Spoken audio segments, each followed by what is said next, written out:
I just don't know. It's Martin Smith for the bass sessions at the Robin 2 in Bilston with Leo Sayer. Hello, mate. Leo. How's it going? I'm fine. How are you? Very good. Yeah, very good. You're here tonight as part of a nationwide tour, aren't you? You're on the road at the moment. Yeah, currently on stage and on tour with the band, English band, and as you know, I live in Sydney, so it's my first English headline tour or UK headline tour for 15 or 16 years, somebody said. Is it good to be back? Fantastic, awesome. We're playing some great gigs and the audience has been amazing. We've been in Ireland. We just did Cork and Belfast and Dublin and Limerick and then we took the ferry over and went to Warrington and we'd be working down the country. Now we're here.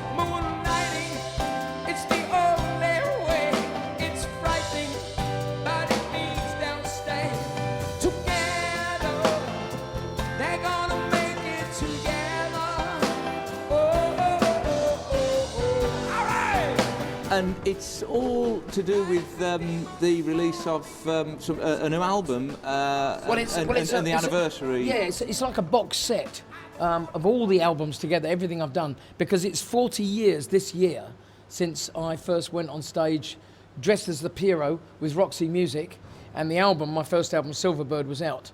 So it all kind of started at this moment. And you've had an amazing career when you look at some of the things that you've achieved and some of your early days as well and some of your early work.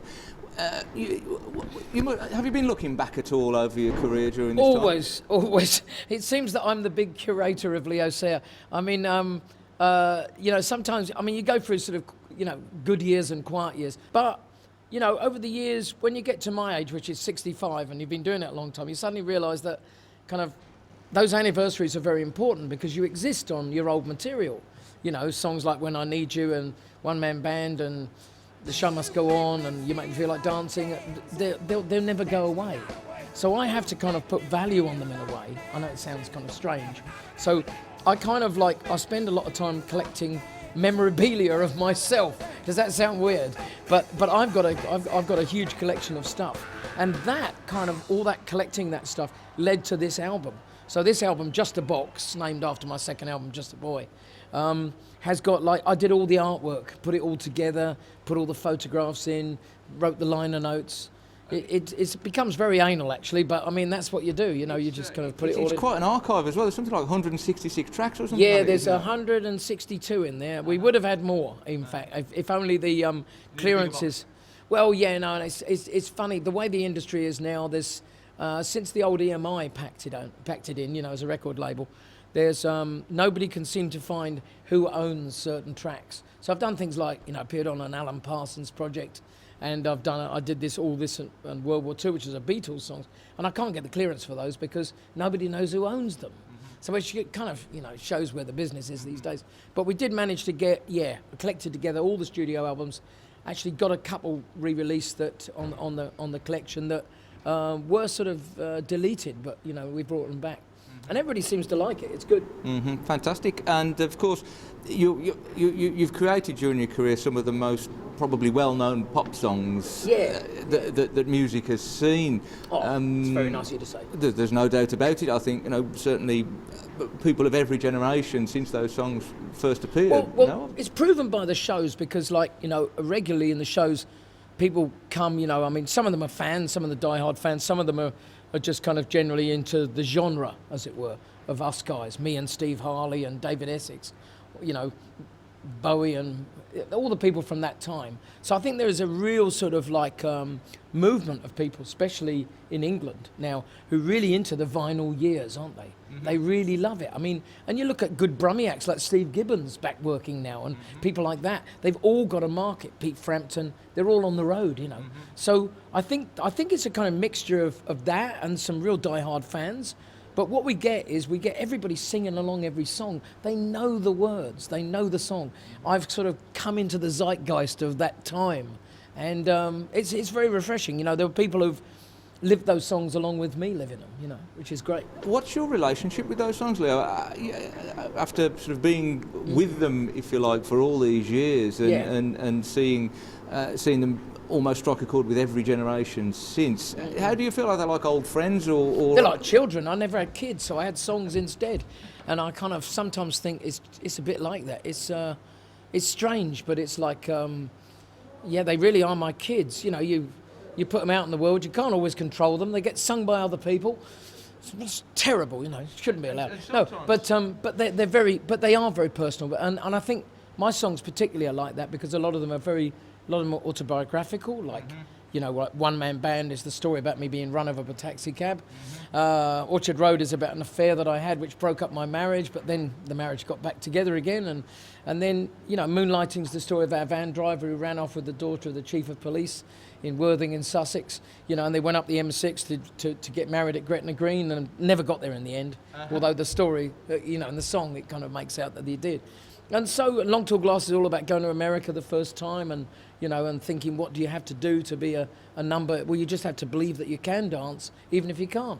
So they're all very personal to me. You know? Is that the way that your songwriting process works, is to put that much of yourself out there? Yeah, it kind of is how it started, and I think it's kind of very much, I mean, we do a song in the set called Saturday Girl, and it's all about a mate of mine who's a shopkeeper who's a cafe owner, really.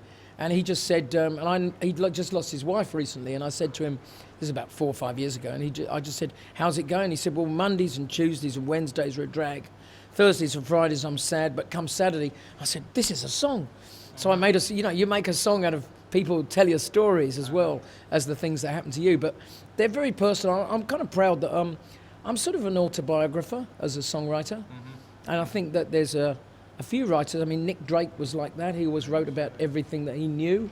And to a certain extent, I think Leonard Cohen, Paul Simon and Bob Dylan, who are my heroes, they all come from that genre, you know. Dylan in particular, I think it's fair to say, is was a big influence upon you. Yeah, absolutely. You know? And I think that I think the song should be like a roadmap to an artist.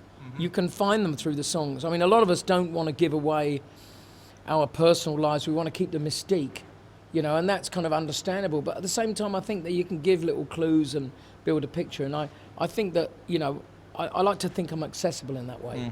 And in terms of performing, I think you've always, throughout your career, performed live in your career in various places. It's been a very important thing for me, parts, yeah. And having good musicians. I mean, just here we're at Ronnie Johnson's rig, guitarist, and I mean, he's a kind of hero of mine because he was Van Morrison's MD for 15 years.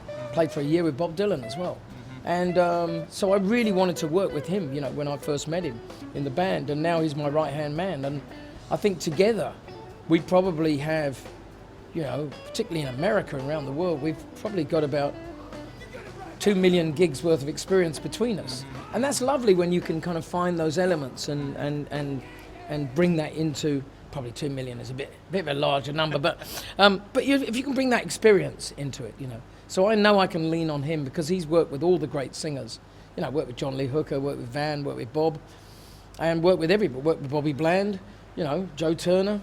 Boy, he's worked with all of them. So if he's working with me, I know I can rely on that experience.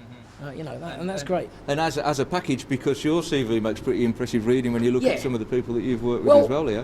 I was very lucky when I mean, the decision to go and make a record in America with Richard Perry wasn't something that I originally kind of wanted to do, but it was because Adam Faith, my manager at the time, just thought that he couldn't produce me any longer and he wanted to get something for me happening over there. And we'd already had some record success, but Richard kind of really brought it in to be, you know, a much bigger thing. The great thing was that he introduced me to some amazing musicians. So suddenly I've got Steve Gadd and Jeff Porcaro drumming for me, and Steve Lukather and Larry Carlton playing guitars. You know, it's amazing.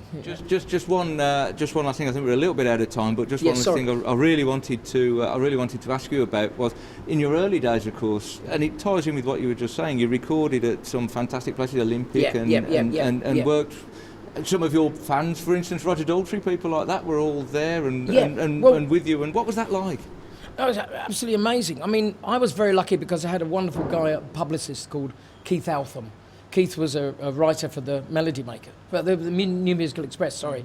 And he was the publicist for The Who. That's how we met him. And, you know, I mean, Keith introduced me to so many people. The first article I had in the New Musical Express was in 1972. And it just sort of said, who is this guy? He's Rod Stewart, he's Paul Rogers, he's everything built into one. And it's kind of hard act to follow, but that put me in the place where suddenly I was a contender, you know. And when you're young and you're a contender. And while I was in London, I mean, I met the Beatles, I met Hendrix, you know, jammed with Hendrix. I played with lots of people, so I kind of knew where I was going. So I was very lucky. But it was exciting times. The 70s can never be underestimated. And it was very competitive. And that's what made us, I think, all good on stage and made us make good records. Brilliant. Well, I'd love to talk for longer, Leo. It's been a pleasure talking probably have to edit you. That. Martin, it's a pleasure. Thank you very much. Thank you, sir. Excellent. Hope you enjoyed the show. I'm certainly looking forward to it. It's Martin Smith for the Bass Sessions with Leo Sayer.